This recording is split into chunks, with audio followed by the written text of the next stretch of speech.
watazamaji, wasikilizaji,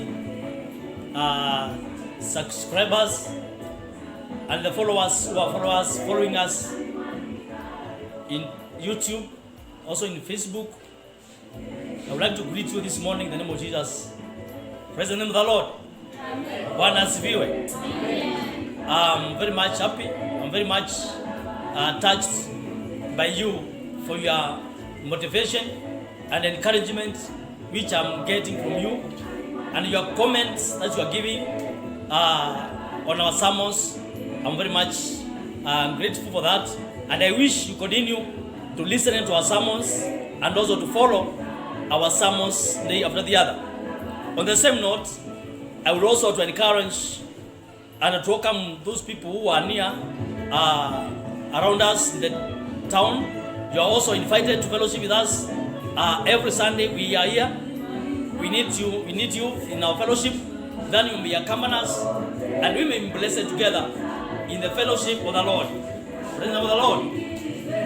Yes, today we are going to get our sermon from the book of Lamentation, chapter number 5, verse 7.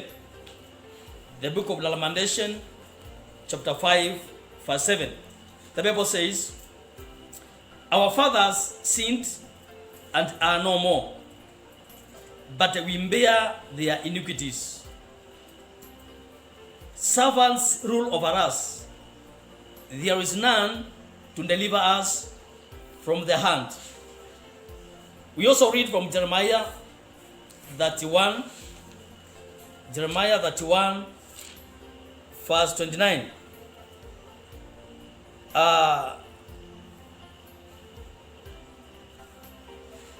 Jeremiah 31, 29.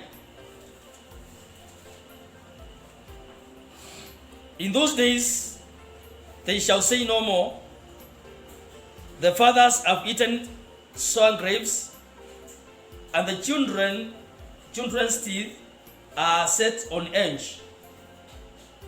But everyone shall die for his own iniquity. Every man who eats the sour grapes, his teeth shall be set on edge." Na tuombe. Baba, katika jina la Mungu ishe milele, tunasema ni asante asubuhi leo kwa wema wako na fadhili zako. Basi Bwana, umekuwa nasi tangu Bwana wiki tulipoanza. Umekuwa mwaminifu kwetu. Pokea sifa zote, maana wewe ni Bwana. Sana mfalme wa maana wewe ni Bwana. Tunapoenda kulipata neno lako Mungu wetu, Baba yetu, naomba yupo na nguvu zako Bwana, sema nasi.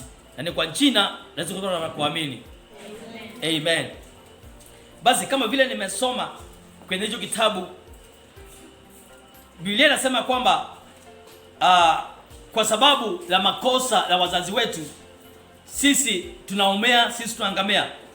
Ambapo somo letu la leo tunasema kwamba free from ancestral curses or free from genealogical curses.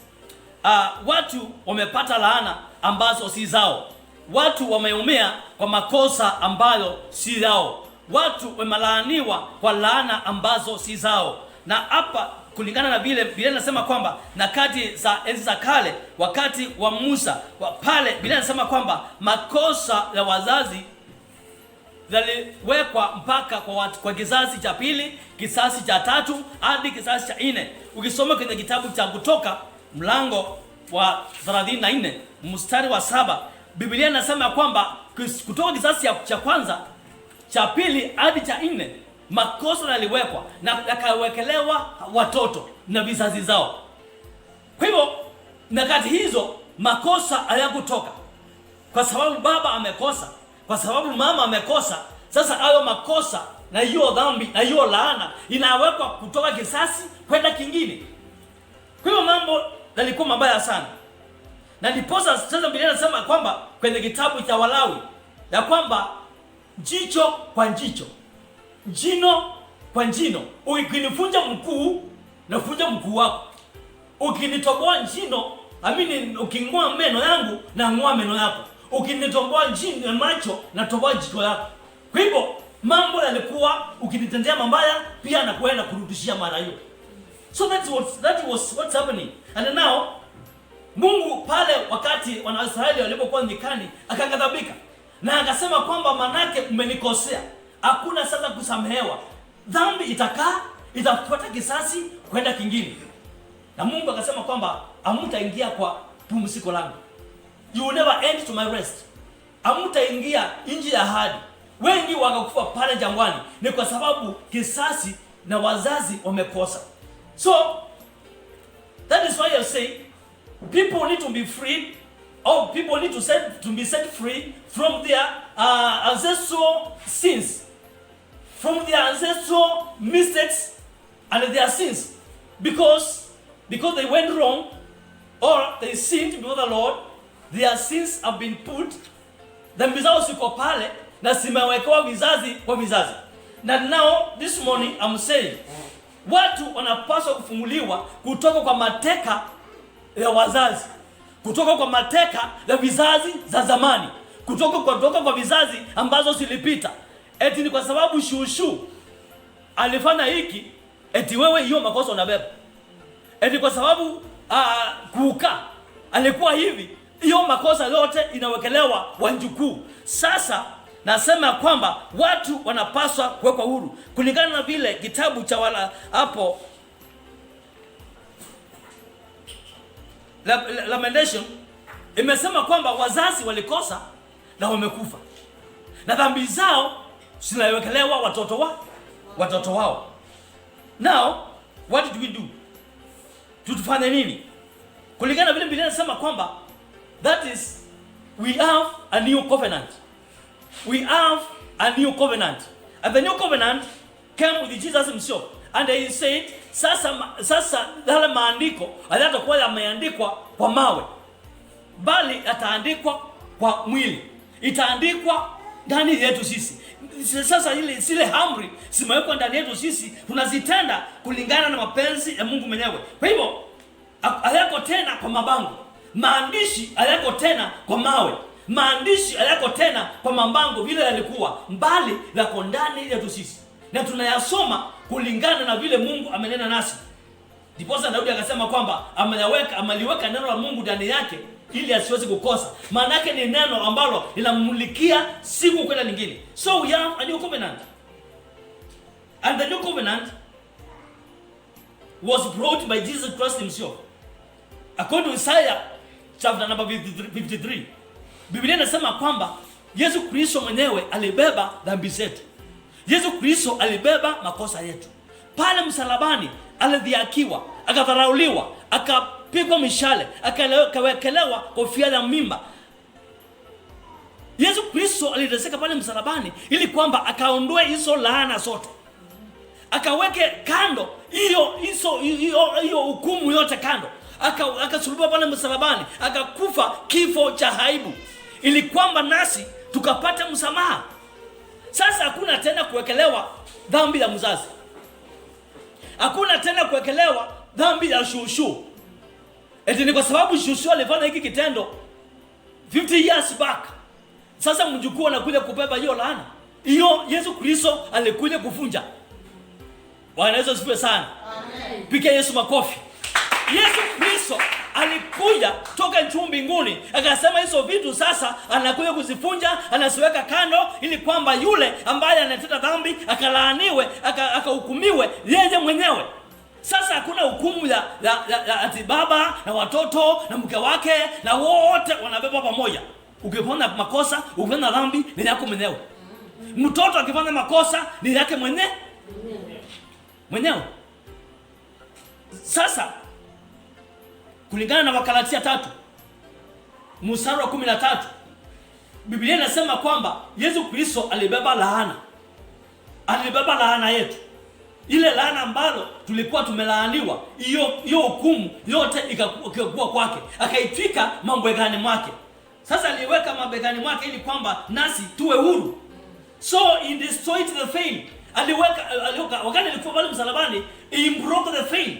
Alifunja ile nguo la tundu pale ambalo liliwekwa, ile pasia alifunja ili kwamba nasi tukaweza kupata nafasi ya kuingia ndani na kushiriki na Yesu Kristo. So in this new covenant we are set free like Abraham. Abraham was told, I will bless those who bless you and I will curse those who curse you. So in the new covenant, we enjoy the presence of our Redeemer. In the new covenant, we enjoy the presence of our Savior, Jesus Christ. Tuko na yeye kila wakati. Nyakati za zamani Roho alikuwa anakuja, anaenda. Kama vile alikuwa anakuja kwa Samsoni. Alikuwa anakuja, anaenda. But this time round, we have the fellowship of the Holy Spirit of God. We have the presence of the Spirit of God with us. Tuko na Mungu katikati yetu. Emmanuel, Mungu aishi milele, tuko naye kila wakati. So we enjoy the presence of our Redeemer. And as we fellowship today, as we climb to the mountain of presence of God, we enjoy His presence because He is here with us. Because He died on the cross that we may fellowship with Him. There is no more curse because He was cursed for our sake. Bwana Yesu asifiwe sana. He was cursed for our sake. So there's no more curse. Hakuna tena kulaaniwa. Laana Yesu Kristo alibeba pale msalabani. Na akasema ikasemekana kwamba ambaye anawekwa kwa mti, ambaye anaangikwa kwa mti pale amelaaniwa. Kwa hivyo laana sote Yesu Kristo akaweka msalabani. Na yeye mwenyewe akasema kwamba yamekwisha. Aliposema yamekwisha alikuwa anamaanisha nini? Hizo hukumu zote, yale mambo ya zamani ambayo alikuwa anabeba, hizo laana za wazazi wa zamani, hizo laana za washushu, hayo mambo ya ancestors ambayo walifanya, sasa yamekwisha. Sasa yamehesabiwa kuwa mapya. Hallelujah. So we are no more cursed. We are no more condemned. We have no condemnation at all because Christ suffered for our sake. The Bible says He was humiliated. He was bruised. He was forsaken. He was cast, was thrown away. Everybody who saw Him, yote ambaye alikuwa anamuona, aliona kweli huyu ameumizwa. That is Jesus Himself. So that we may be set free. So now I say, there is no more curse. We are set free. The Bible says, we are a chosen generation. We are a chosen generation. You say so. We are a chosen what? Generation. Sisi ni watu ambao tumechukuliwa sasa, watu wa muhimu sana. Watu ambao wako na umuhimu ndani ya nyumba ya Mungu. We are a chosen generation. There is no more ancestral curses. Wale watu ambao zile laana za zamani sasa zimefunjwa. Ni kwa sababu sisi sasa ni ukoo mpya, ukoo ambao umechakuliwa, ukoo ambao umetolewa pale katikati ya dunia, katikati ya mataifa, ili kwamba tukaweze kumtumikia Mungu. Tukaweze kumwabudu huyo Mungu. Kwa hivyo sisi ni taifa teule. Haleluya. Wewe ni taifa teule. Wewe ni chaguo la Mungu ili kwamba ukaeleze neno lake, ukamtumikie, manake amekuchagua ili kwamba ukamtumikie. This is a go to Petero wa kwanza, mlango wa 2 mstari wa 9. We are a chosen generation. Tumechaguliwa kutoka mataifa, tukamwabudu Mungu. There is no more confusion. Hakuna tena kuyumbayumba. Hakuna tena kusubaa. Hakuna tena kukaa hivyo tu. Unajua watu wamefungwa. Ni kwa sababu fulani alikuwa mlevi na wewe tena leo ni mlevi. Ani kwa sababu kizazi cha zamani watu hawazai kwa hiki ukoo hakuna kuzaa, teza nini ni taza. Hiyo tena hakuna. Eti kwa sababu nini? Hakuna kupata kazi, unakaa masikini, umasikini wafuata. Sasa hakuna umasikini. Eti kwa sababu nini? Ni watu ambao wanakaa kwa wachawi na waganga, kizazi cha wachawi. Sasa Yesu Kristo alikuja kuvunja. Eti nini? Kwa sababu hakuna ati nini ya mkuli maini. Ati ya mkuli maini kwa sababu utaanza kutoa machozi, utaanza kulia. Hizo vitu zimetupwa mbali. Ati ya ukuli hiki, ati uendi hapa, ufai hiki, ati uwezi kuolewa kwa hii jamii. Hayo mambo Yesu alikuja kuvunja. Na ndio Biblia inasema kwamba we are a chosen generation. Na hao mataifa ambao hawajachakuliwa wasikuzuie, ni kwa sababu wewe umeteuliwa kama taifa teule ukamtumikie Mungu wako.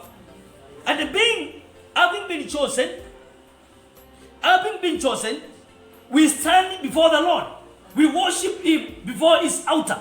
We go before him and fellowship with him. Ni kwa sababu yeye ametuchagua tukashiriki na yeye. Ametuita tukae na yeye. Ametuita tukae na yeye, hata tukae mbinguni na yeye. Ni kwa sababu ametutengenezea mji mpya na mbingu mpya, ili kwamba sisi wote tukaweze kukaa na yeye. Kwa hivyo hakuna tena kuzuiliwa, hakuna tena laana.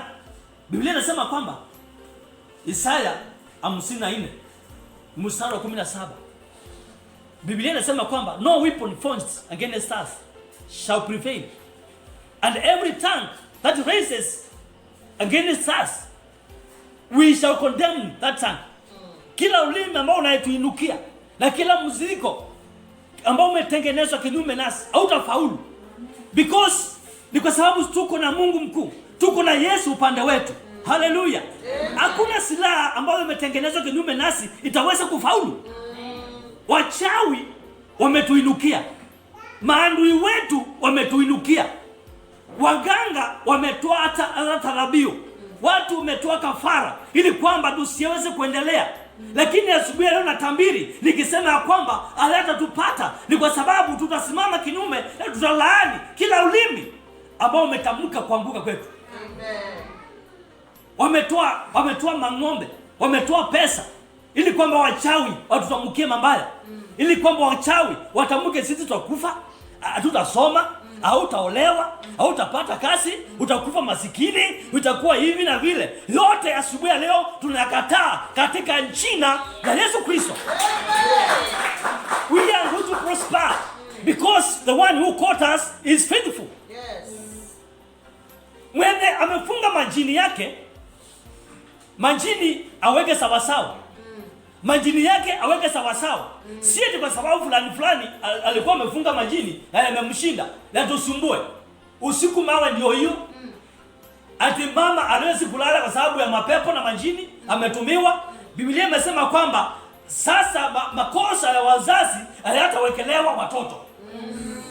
Makosa yako tajiri, makosa yako wewe ambao unatafuta pesa na njia zako hayatatupata sisi, ni kwa sababu Yesu Kristo alikufa msalabani tukaweza kupata ulinzi wa damu yake. Amen. Tuko na wesa wa damu ya Yesu Kristo.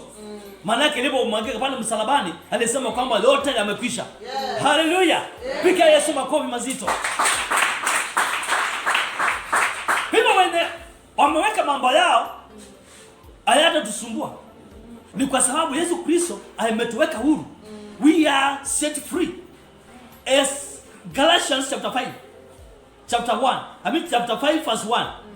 The Bible says, for Christ has set us free. You need not go back to bondage of slavery.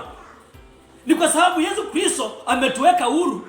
Usirudi tena kuingia kwa mambo ambayo hayafai. Yesu Kristo amekuweka huru. You have been set free. My friend, there is somebody who suffered for your sake. There is somebody who died on the cross for your sake. And he said it is finished. So you need not go back and entangle yourself to those slavery things. Do you know what is slavery things? You go back to sin.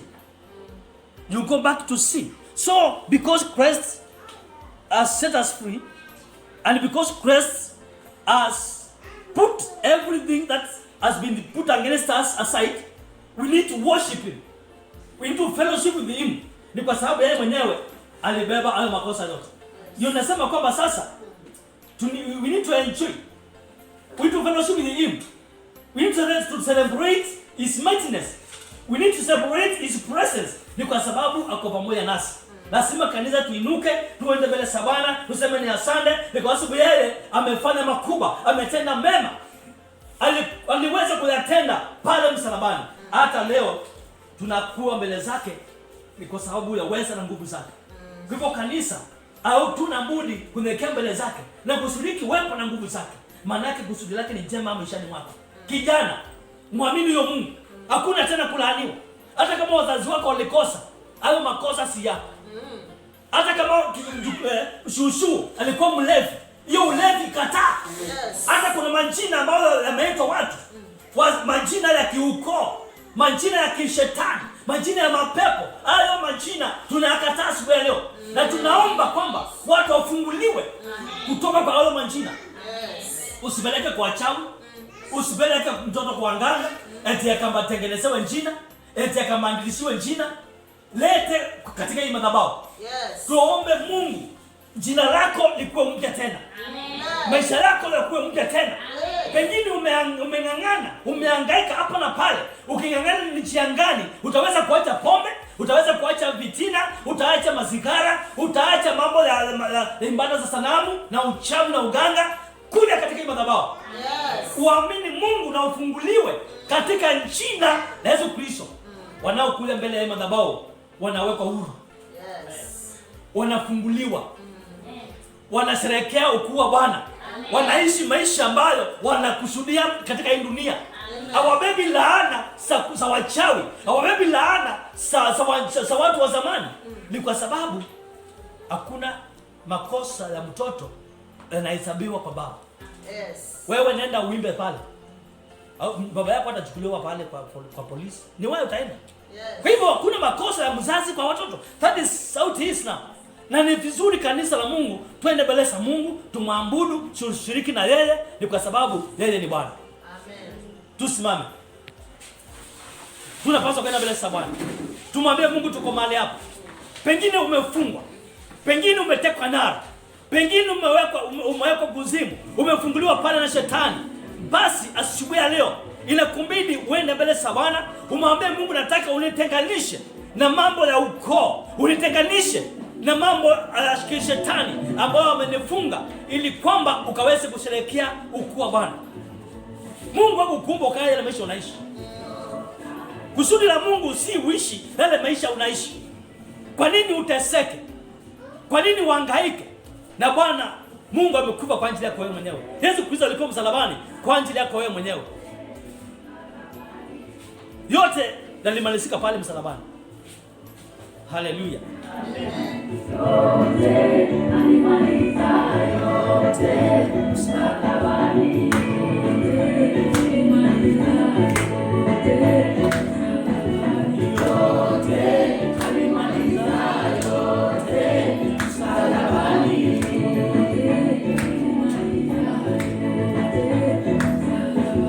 Yote alimaliza, yote msalabani. Yote yalikwisha pale, tukapate kuokolewa. Haleluya.